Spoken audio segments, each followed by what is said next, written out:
Hi everyone, आज के current affairs में आपका स्वागत है। आज हम 22, 23 और 24 मार्च के करंट अफेयर्स को देखेंगे। तो पहला करंट अफेयर्स है, उत्तर भारत की पहली न्यूक्लियर पावर प्लांट प्रोजेक्ट कहाँ विकसित किया जा रहा है। इसका सही जवाब हो जाएगा, यह हरियाणा में विकसित हो रहा है उत्तर भारत का पहला न्यूक्लियर पावर प्रोजेक्ट। न्यूज में है, केंद्रीय मंत्री जितेंद्र सिंह ने घोषणा किया है कि उत्तर भारत की पहली परमाणु ऊर्जा प्लांट हरियाणा में विकसित किया जा रहा है। इस प्लांट का नाम है गोरखपुर हरियाणा अणु विद्युत परियोजना, हरियाणा राज्य के फतेहाबाद जिला में स्थित किया जा रहा है। इसका निर्माण भारतीय परमाणु ऊर्जा निगम लिमिटेड के द्वारा किया जा रहा है। इसका उद्देश्य है कि भारत में परमाणु ऊर्जा की क्षमता को मजबूत करना और जो क्लीन एनर्जी है उसे बढ़ावा देना। गोरखपुर परमाणु जो प्रोजेक्ट है, इसमें 700 मेगावाट के 2 प्लांट शामिल है, जिसमें 4 रिएक्टर है। 4 रिएक्टर का प्लांट है। पहला रिएक्टर में गोरखपुर हरियाणा अणु विद्युत परियोजना 1 और 2 का जो 700 मेगावाट का है, दूसरा, तीसरा और चौथा में भी 700 मेगावाट का है। तो कुल मिलाकर इसकी क्षमता हो जाएगी 2800 मेगावाट की। इसे याद रखेंगे। भारत की परमाणु ऊर्जा जो उत्पादन क्षमता है पिछले दशक में काफी बढ़ गया है। 2014 में 4780 मेगावाट था और 2024 में 8180 मेगावाट हो गया, लगभग डबल हो गया। देखते हैं भारत में न्यूक्लियर पावर प्लांट कितना है और कौन कौन से बनने वाला है। सबसे पहला है तारापुर का, जो महाराष्ट्र में 1400 मेगावाट का जो परमाणु प्लांट है वो 1969 में इसे कमीशन किया गया था। वही दूसरा है राजस्थान 1180 मेगावाट का, 1973 में कमीशन किया गया था। तीसरा है कुडुमकुलम तमिलनाडु में 2000 मेगावाट का, 2013 में इसे कमीशन किया गया था।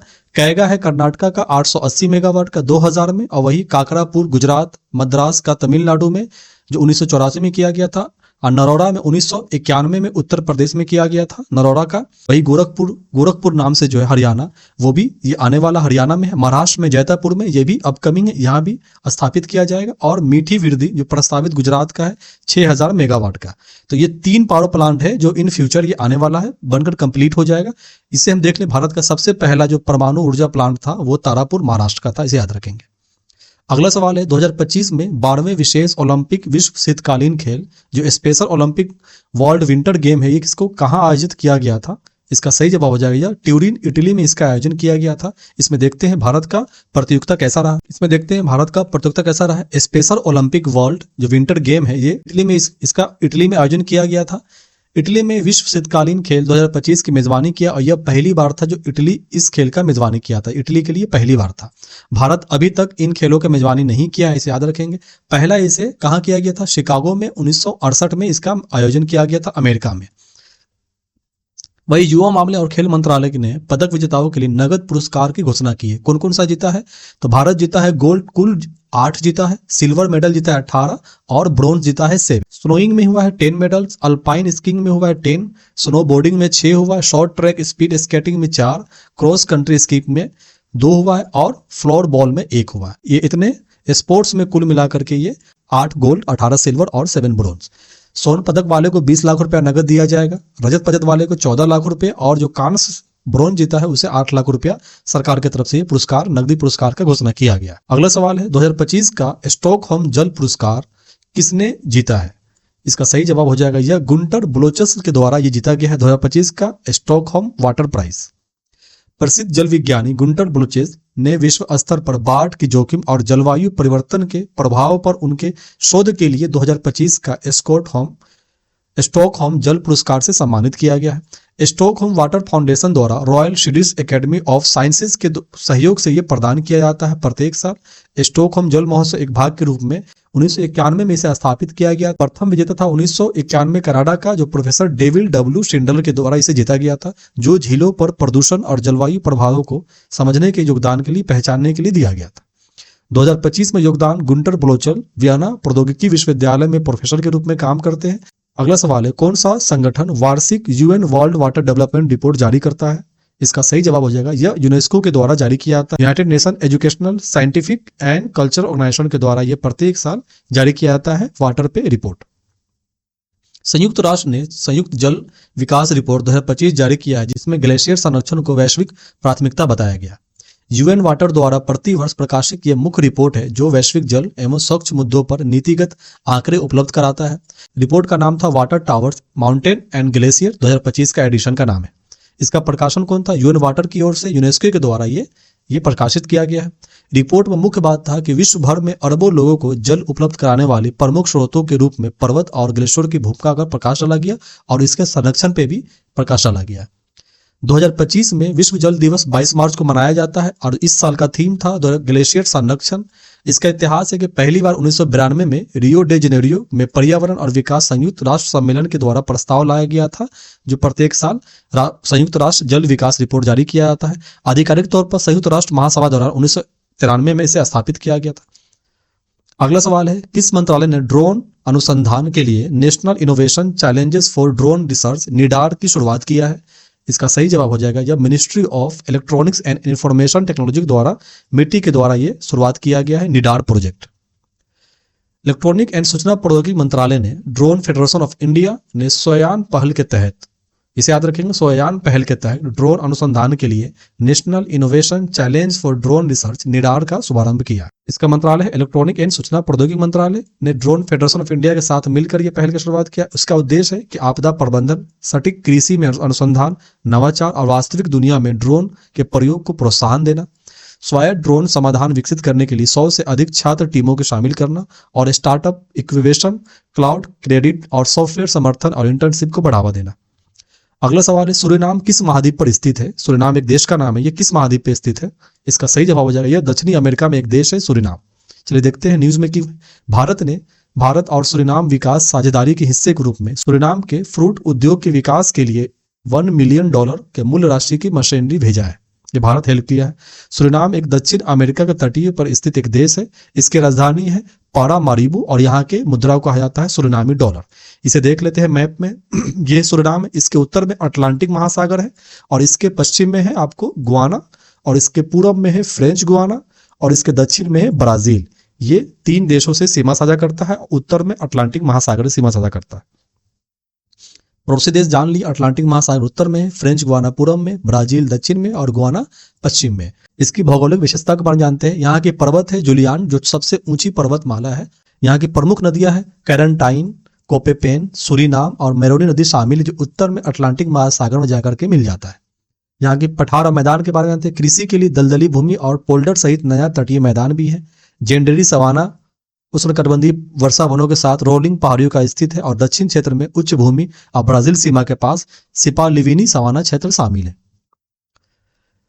अगला न्यूज है कि 2025 में नामीबिया की पहली महिला राष्ट्रपति के रूप में किसने शपथ लिया है? इसका सही जवाब हो जाएगा नेटम्बो नंदी नदैतवा।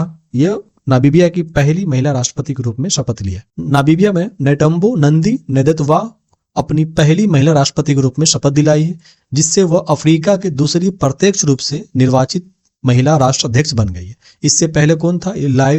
इससे पहले लाइबेरिया के जो पहली महिला, पूरे अफ्रीका कंटिनेंट में लाइबेरिया में जो पहली महिला राष्ट्राध्यक्ष बनी थी। नामीबिया है अफ्रीका के दक्षिण तटीय क्षेत्र पर स्थित एक देश है। इसकी राजधानी है विंडहोम और यहाँ की मुद्रा को नामिबियाई डॉलर कहा जाता है।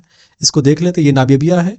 ये है आपके पश्चिम में अटलांटिक महासागर से सीमा साझा करता है। उत्तर में अंगोला है और उत्तर पूर्व में है जाम्बिया। यहाँ पे याद रखिए जाम्बिया देश है और इसके पूर्व में है बोस्टवाना और इसके दक्षिण में है साउथ अफ्रीका। तो ये कुल 4 देशों से सीमा साझा करता है और अपने पश्चिम में है अटलांटिक महासागर से। इसके पश्चिमी छोर पे सारा डिजर्ट एरिया है। ये पूरा डिजर्ट ये एरिया है, क्योंकि हम ज्योग्राफी में जब पढ़ते हैं तो हमें पता चलता है कि जितने भी महाद्वीप है उस सभी के जो में होती है वहां पे वो डिजर्ट एरिया होता है, रेगिस्तानी एरिया होता है, क्योंकि वहां पे वर्षा न के बराबर होती है। और उसके जो पश्चिमी साइड में ये सारा ये है कि ठंडी जो है जल धाराएं चलती है, इस कारण से ये पूरा डिजर्ट का एरिया होता है। इसे याद रखेंगे, ये ज्योग्राफी का पार्ट है। यहाँ की भौगोलिक विशेषता के बारे में जानते हैं। यहाँ की नदी, इसकी अस्थायी नदी कुनेने, ओकावांगो, जाम्बेजी, मौसी और ऑरेंज नदी शामिल है। पर्वत है ब्रांड वर्ग पर्वत सबसे ऊंची चोटी है जो 2500 मीटर की है और इसके क्षेत्र तटीय नामीबिया रेगिस्तान है, जो पश्चिमी तट में क्या है पूरी रेगिस्तान है, मध्य में पठार है और पूर्व में कालाहारी क्षेत्र है। यहाँ की प्रमुख फसलें हैं जो उत्तरी उपजाऊ क्षेत्रों में बाजरा, मक्का, ज्वार और सब्जियां खेती अत्यधिक होती है नामीबिया में। इसे याद रखेंगे। अगला सवाल है, राष्ट्रपति द्रौपदी मुर्मू के द्वारा पर्पल फेस्टिवल 2025 का उद्घाटन कहाँ किया गया? ये राष्ट्रपति भवन नई दिल्ली में इसका उद्घाटन किया गया। 2025 का पर्पल फेस्टिवल जो हर साल इसका आयोजन किया जाता है। पर्पल फेस्टिवल 2025 में 21 मार्च को उद्घाटन किया गया है राष्ट्रपति भवन में राष्ट्रपति द्रौपदी मुर्मू के द्वारा। राष्ट्रपति द्रौपदी मुर्मू ने 21 मार्च को नई दिल्ली में राष्ट्रपति भवन में अमृत उद्यान में पर्पल फेस्टिवल का उद्घाटन किया है। पिछली साल भी राष्ट्रपति भवन में पर्पल फेस्ट का उद्घाटन की था और पर्पल फेस्ट विकलांग व्यक्तियों के लिए प्रतिभा, उपलब्धियां और आकांक्षाओं का जश्न मनाता है, जिसे भारत में दिव्यांगजन के रूप में भी जाना जाता है। देश में पहला पर्पल फेस्टिवल जनवरी 2023 में गोवा में हुआ था। ये इसका मेजबानी किया था गोवा सरकार के द्वारा। गोवा राज्य में पर्पल फेस्ट का आयोजन केंद्रीय वाणिज्य, न्याय और अधिकारिता मंत्रालय के द्वारा राष्ट्रपति भवन में सहयोग से इसको आयोजन किया जाता है। तो मंत्रालय का भी नाम याद रखेंगे और कहाँ होता है उसे भी याद रखेंगे। इसी तरह केंद्रीय सामाजिक न्याय और अधिकारिता मंत्रालय प्रत्येक साल दिव्य कला मेला का उद्घाटन करता है, जो 2022 में मंत्रालय ने देश भर के विकलांग कारीगरों, उद्यमियों, कलाकारों की प्रतिभा और जो उद्यमशीलता है उसकी भावनाओं को प्रदर्शन करने के लिए 2022 से शुरुआत की गई थी दिव्य कला मेला। इस उत्सव में पर्पल उत्सव में क्यों कहा जाता है पर्पल? क्योंकि दुनिया भर में बैंगनी रंग को विकलांगता का वकालत आंदोलन के साथ जोड़ा जाता है। उसी तरह जैसे हरा रंग को पर्यावरण से और लाल रंग को श्रमिक आंदोलन से जोड़ा जाता है। बैंगनी रंग गरिमा, सम्मान, सशक्तिकरण से जुड़ा हुआ और एकता और एकजुटता की भावना को भी ये प्रकट करता है, इसीलिए इसे पर्पल फेस्टिवल कहा जाता है। विशेषकर ये है जो दिव्यांगन जन है उसके लिए इस तरह के फेस्टिवल को आयोजन किया जाता है भारत के राष्ट्रपति के द्वारा। दोस्तों, अगर आज के करंट अफेयर पसंद आया है तो इस चैनल को सब्सक्राइब करें और इस वीडियो को भी लाइक करें। चलिए प्रीवियस करंट अफेयर्स को हम रिविजन कर लेते हैं। विश्व खुशहाली रिपोर्ट, वर्ल्ड हैप्पीनेस रिपोर्ट 2025 में भारत का रैंकिंग क्या था, इसे याद रखेंगे। 2025 में ये 118वें रैंक पे भारत था। अगला सवाल है 2025 में 19वें रामनाथ गोयनका पत्रकारिता उत्कृष्टता पुरस्कार किसे प्रदान किया गया?